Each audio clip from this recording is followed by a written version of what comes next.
मेरा नाम ईशा है। मैं काशीपुर में रहती हूँ। मेरी यह कहानी ससुराल में हो रहे मेरे ऊपर जुल्म पर है। ईश्वर ऐसा ससुर किसी को न दें जैसे मेरे थे। मैं उनकी विधवा बहुत थी। वो मुझ पर 5 साल तक जुल्म होते रहे। घर में मौजूद सब लोग मेरे बारे में तरह तरह की बातें कर रहे थे। वह लोग इस बात पर बहस कर रहे थे कि आखिर मेरे विधवा हो जाने के बाद मुझे मायके में रहना चाहिए या ससुराल में। मेरी भाभी नहीं चाहती थी मैं उनके घर जाकर रहूं। वह बार बार यही बोले जा रही थी, तेरे भाई की आमदनी बहुत ज्यादा कम है। तो वह मेरे साथ मेरे 2 बच्चों का बोझ उठाने से कतरा रही थी। मेरा भाई भी किसी न किसी तरह मेरे ससुर से यही बोले जा रहा था कि आप ईशा को इसी घर में जगह दे दीजिए हमेशा के लिए। आखिर वह भी तो इस घर की बहू है। मेरी माँ बेचारी चुपचाप वहां बैठी सबकी बातें सुनती रही। शायद वह कुछ बोलने की पोजीशन में ना थी। वह भी भाई भाभी के सहारे पर जिंदगी गुजार रही थी। मैं चुपचाप सर झुकाकर बैठी थी। न उनकी बहस में कुछ बोल सकती थी और न उनसे यह कह सकती थी कि मुझे आखिर क्या करना है। मेरे पति, जिनका नाम सोनू था, उनके जाने के बाद जैसे मेरी दुनिया ही उजड़ चुकी थी। मुझे यह नहीं पता था कि सोनू अचानक मुझे इस दुनिया से छोड़कर चले जाएंगे। मैं बिल्कुल अकेली पड़ चुकी थी। मेरे साथ साथ मेरे 2 बच्चों को भी यतीम कर देंगे। सोनू से मेरी पसंद की शादी तो नहीं हुई थी, लेकिन शादी के बाद हम दोनों एक दूसरे को बेपनाह चाहने लगे थे।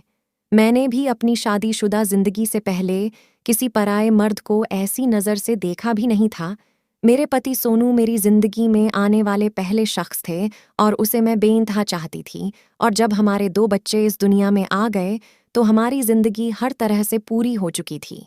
ये बच्चे हमारे प्यार की निशानी थी और हमारी जिंदगी बहुत अच्छे से गुजर रही थी। ससुराल में मुझे किसी भी चीज़ की कोई परेशानी नहीं थी। सांस तो मेरी पहले से ही नहीं थी, वह मेरी शादी से पहले ही गुजर चुकी थी। सोनू सिर्फ 2 बहन भाई थे, उनकी एक ही बहन थी जो शादीशुदा थी। उसका ससुराल हमारे घर से बहुत दूर था, जिसकी वजह से वह सिर्फ साल में 1 बार ही आती थी। घर में सिर्फ मेरे ससुर और मेरे पति और हमारे 2 बच्चे थे। कुछ दिनों से सोनू को ऑफिस की तरफ से कुछ परेशानियां थीं, जिसकी वजह से वह बहुत उदास रहने लगे थे। उनकी कंपनी में बहुत लॉस होता जा रहा था, जिसकी वजह से काफ़ी वर्कर्स को कंपनी से निकाला जा रहा था। सोनू भी उस वजह से बहुत परेशान थे कि अगर कंपनी ने उन्हें भी वहां से निकाल दिया तो वह दूसरी जॉब कैसे ढूंढेंगे, क्योंकि अच्छी कंपनी में नौकरी मिलना आजकल के दौर में बहुत ही मुश्किल बात है। वह दिमागी दबाव का शिकार हो रहे थे। मैं उनको बहुत समझाती और तसल्ली भी देती थी। आप फिक्र ना करें, सब कुछ ठीक हो जाएगा, सब ईश्वर पर छोड़ दें। लेकिन वह मुझसे कहते, पति के यह नौकरी भी मुझे बहुत जूतियां खाने के बाद मिली थी। काफी दिन तक मैं बेरोजगारों की तरह ही फिरता रहा। वह परेशानियों में डूबते चले गए। मुझे इस बारे में बिल्कुल नहीं पता था कि उन्होंने इस परेशानी को अपने दिल दिमाग से इतना लगा लिया था कि वह दिमागी तौर पर बीमार हो गए। फिर एक दिन कंपनी से बुरी खबर आई, जिसने मेरी दुनिया हमेशा हमेशा के लिए उजाड़ दी। पता चला कि उनको भी नौकरी से निकाल दिया गया है। उनके साथ के वर्कर्स का कहना था कि सोनू को अचानक दाएं तरफ बहुत तेज दर्द उठा था। वह अपने इस दर्द को नज़रअंदाज करके काम करने में बहुत ही व्यस्त रहा और फिर पसीने से उसका चेहरा तर हो गया। वही कुर्सी पर बैठे बैठे बेहोश हो गया।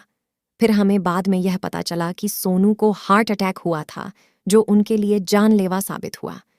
मेरे दोनों बच्चे इतने छोटे थे कि अभी स्कूल में भी नहीं जाते थे। छोटा वाला बेटा तो 2.5 साल का था, जबकि बड्ढा बेटा 5 साल का।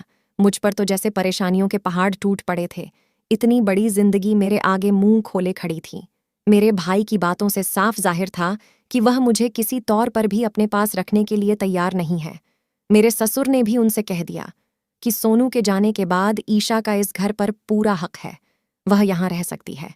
मेरे भाई और भाभी ये बात सुनकर बहुत खुश हुए और मेरे ससुर को कहने लगे कि आप कितने बड़े दिल के हैं जो अपनी बहू और अपने पोतों का इतना ख्याल कर रहे हैं। मेरे ससुर पहले आर्मी में नौकरी करते थे। अपनी रिटायरमेंट के बाद वह आज़ादी की जिंदगी गुजार रहे थे।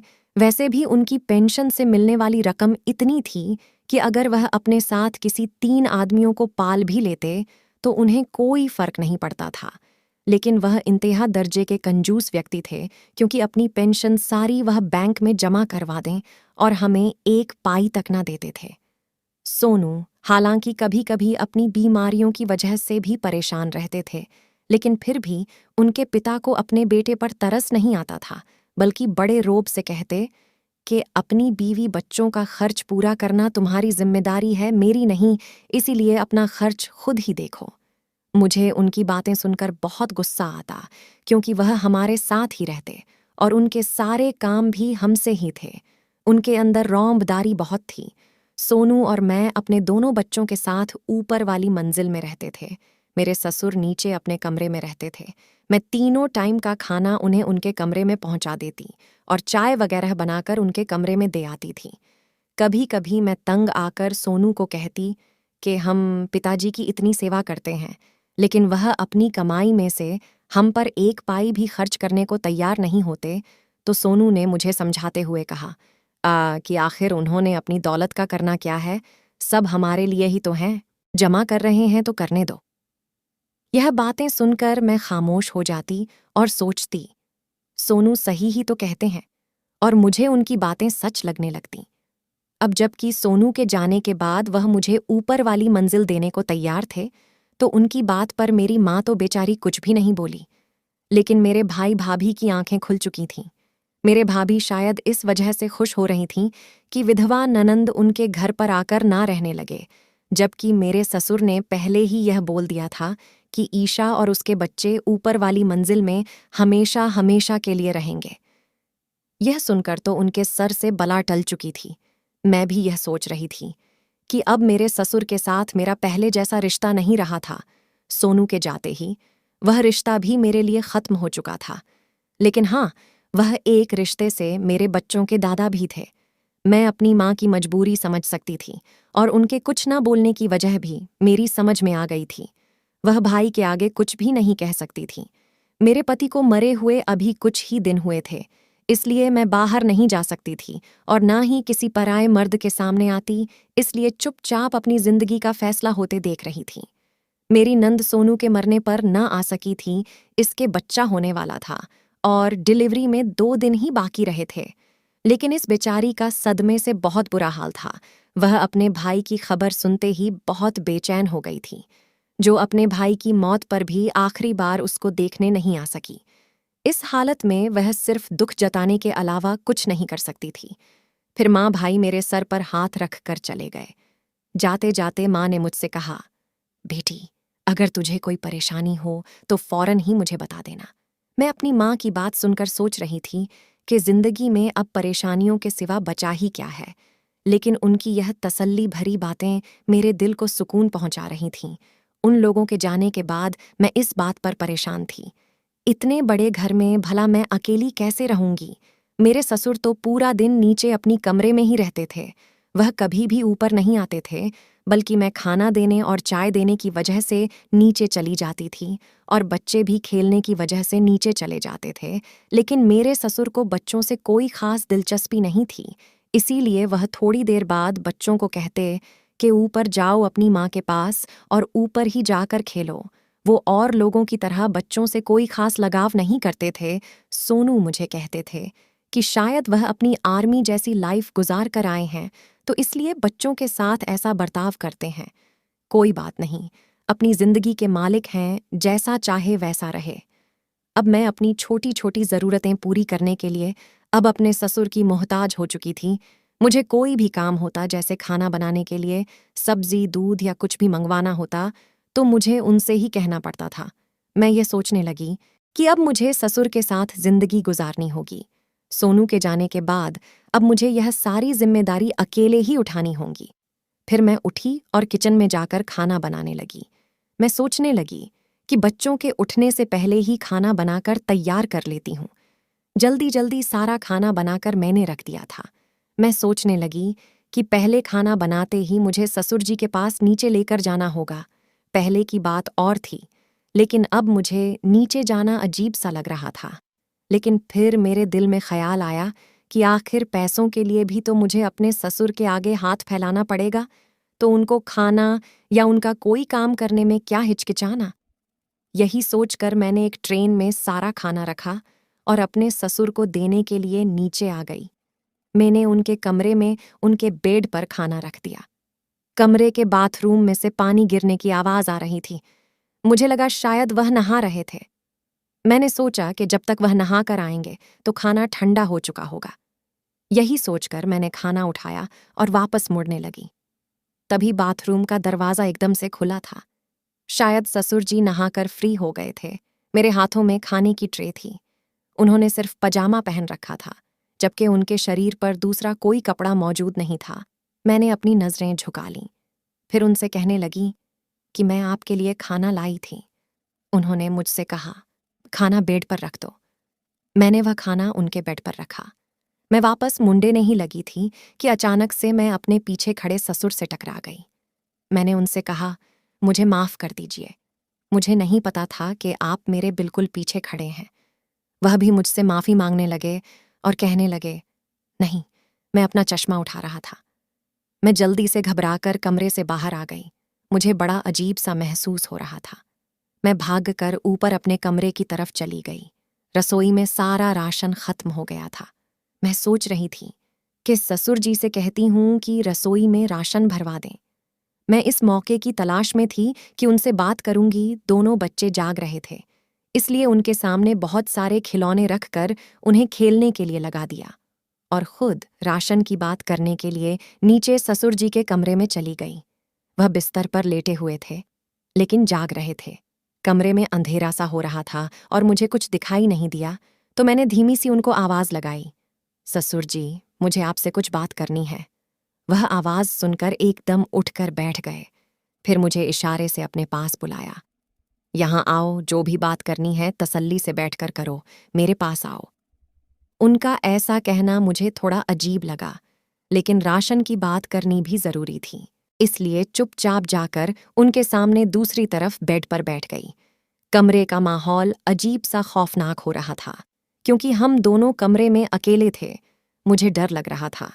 फिर मैंने जल्दी से उनसे कहने लगी कि ससुर जी, किचन का राशन सारा खत्म हो चुका है। आपकी मेहरबानी होगी अगर आप डलवा देंगे। तो मेरी बात सुनकर वह कहने लगे, क्यों नहीं, मैंने तुम्हारी जिम्मेदारी उठाई है।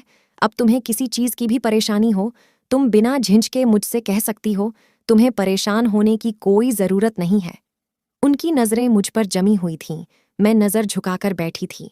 तभी वह मुझसे कहने लगे, ईशा, तुम्हें अपने पति पचपन की कमी तो महसूस होती होगी।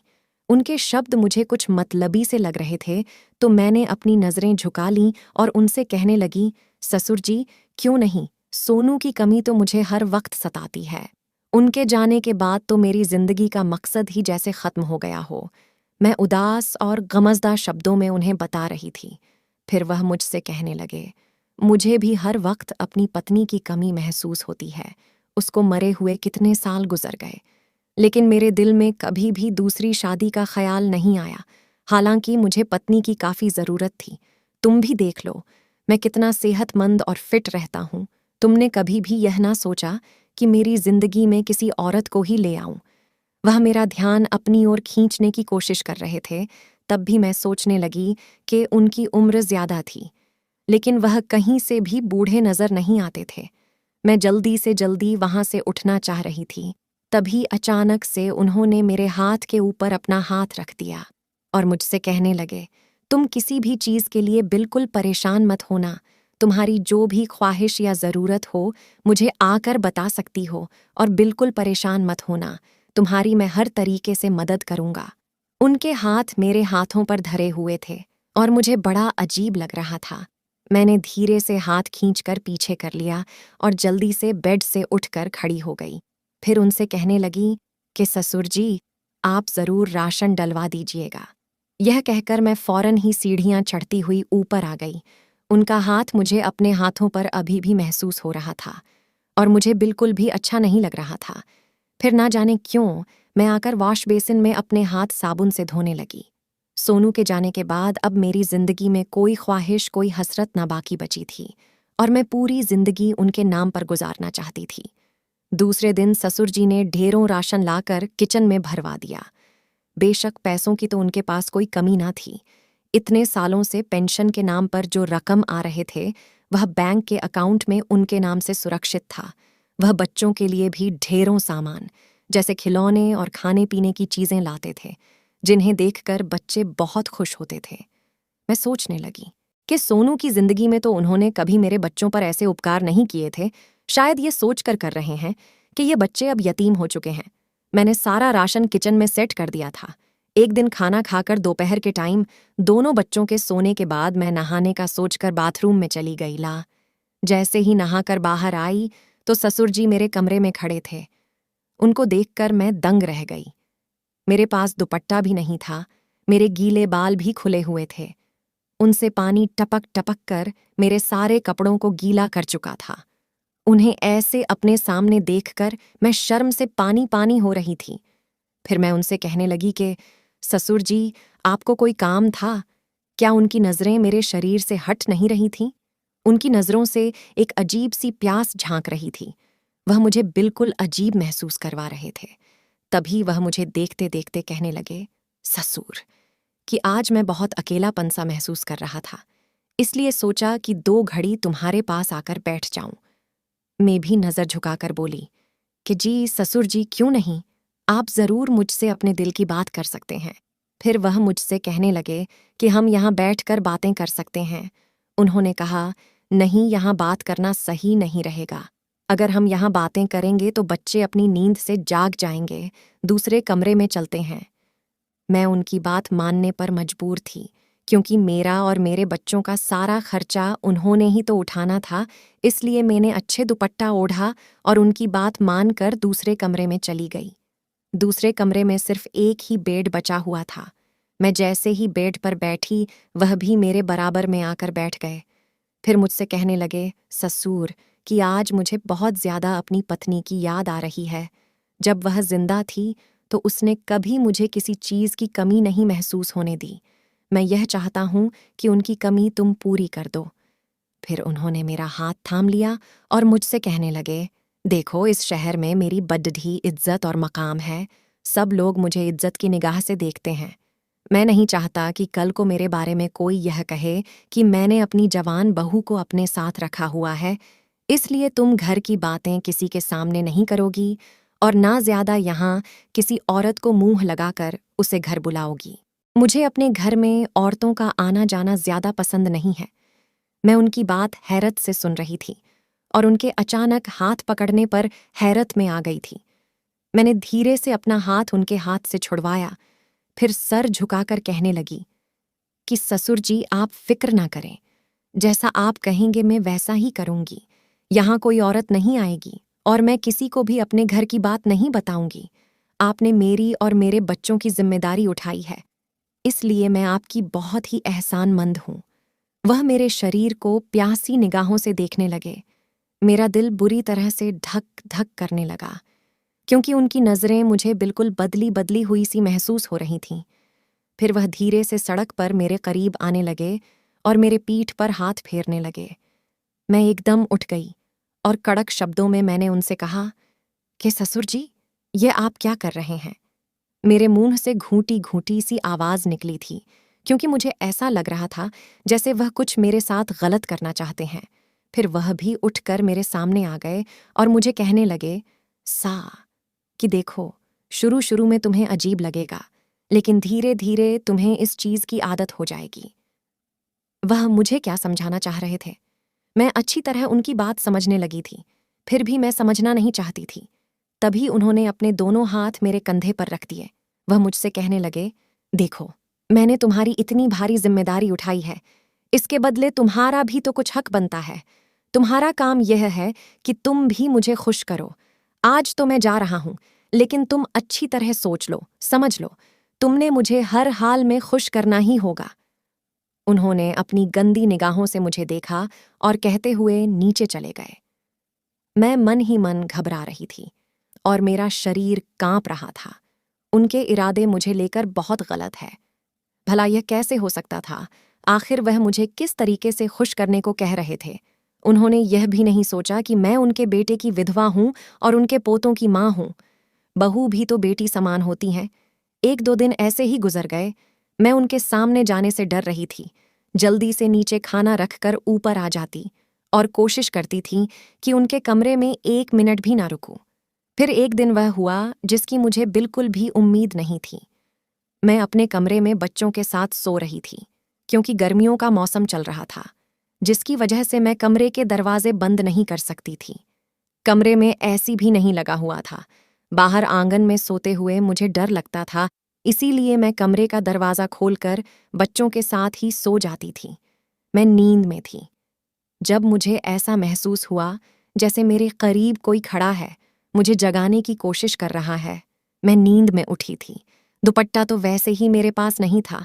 तभी मैंने अपनी सोई सोई आंखें उठाकर देखा तो ससुर जी मुझे जगा रहे थे। मैं एकदम से घबरा कर उठी और अपनी पूरी आंखें खोलकर उन्हें हैरत से देखने लगी। वह मुझसे कहने लगे, डरो मत ईशा, मैं हूं। मुझे तुमसे एक काम था। मेरे सर में बहुत दर्द हो रहा है, थोड़ी देर मेरा सर दबा दो।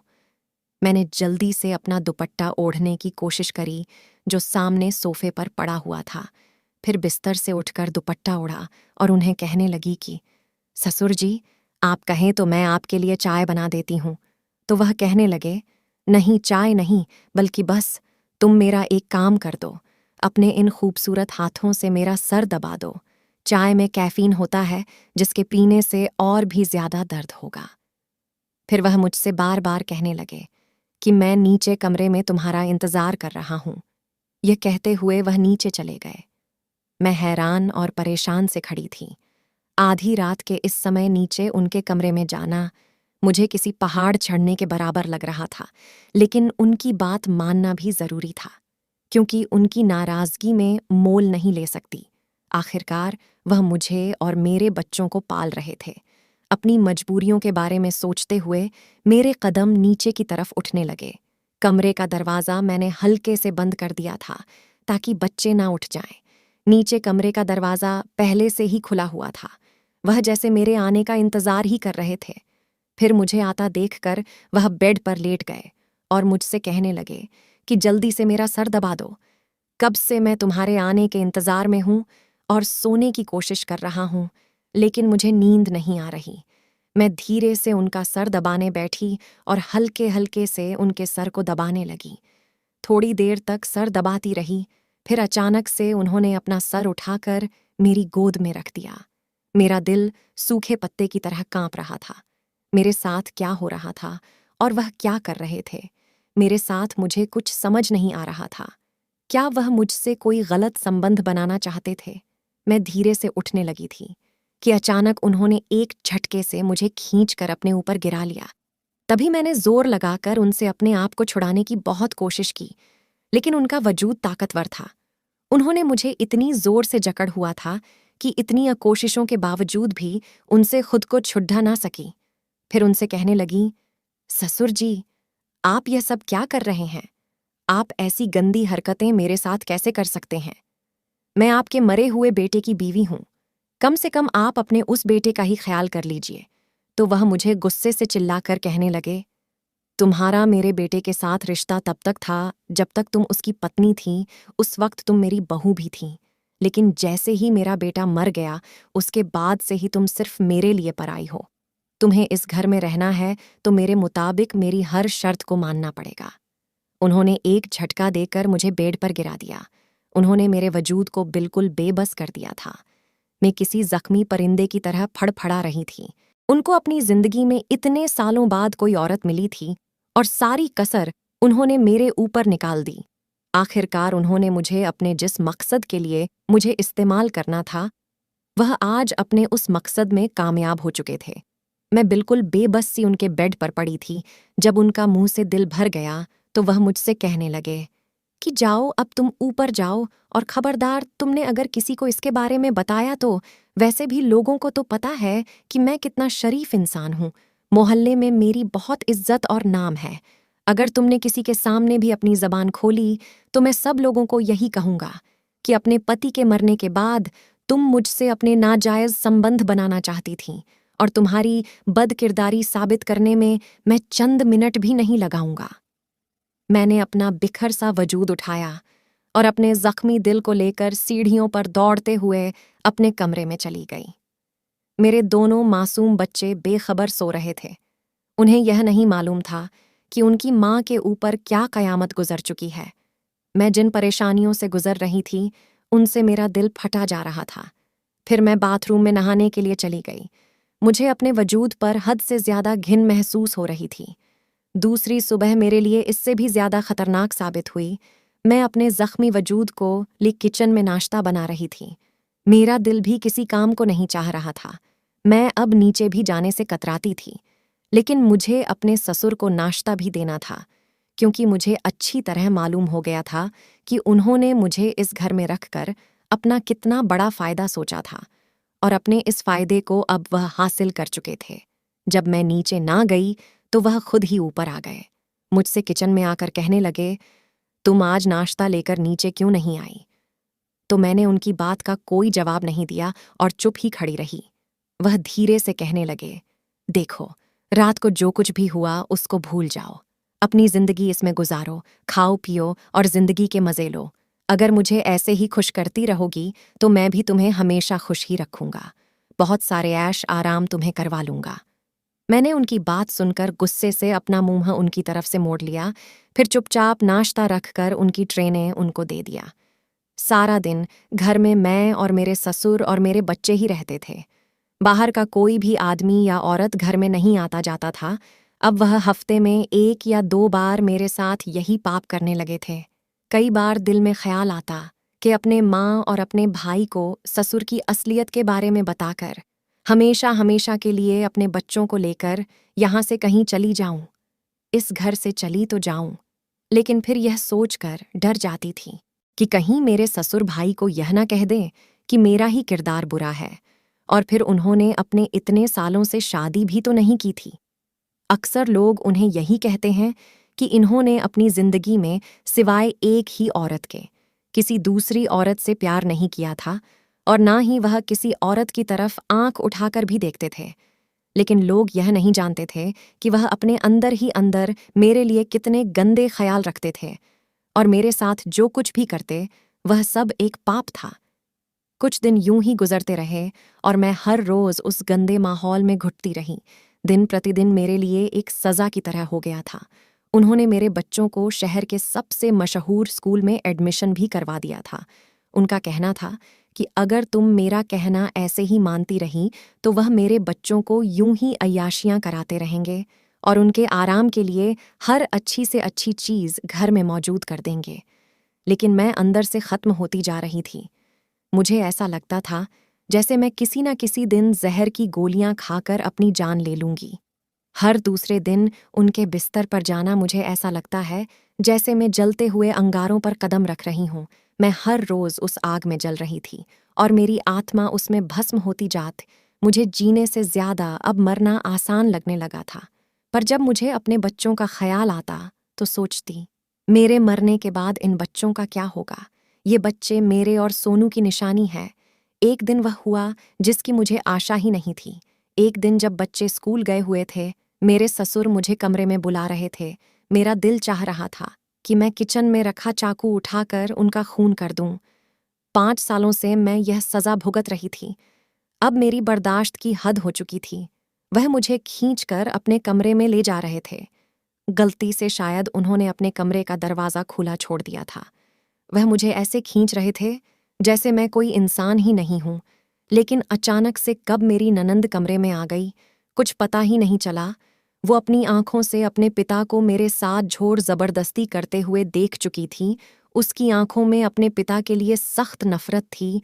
मैं जोर जोर से रो रही थी और कहती, मुझे छोड़ दीजिए, और गिड़गिड़ाते हुए उनके आगे हाथ पैर जोड़ रही थी कि ससुर जी भगवान के लिए बस करे और मुझे जाने दीजिए।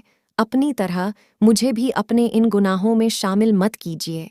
लेकिन वो पापी आदमी मेरी मान मर्यादा को रोंदते हुए मुझे अंदर कमरे की तरफ खींचता जा रहा था।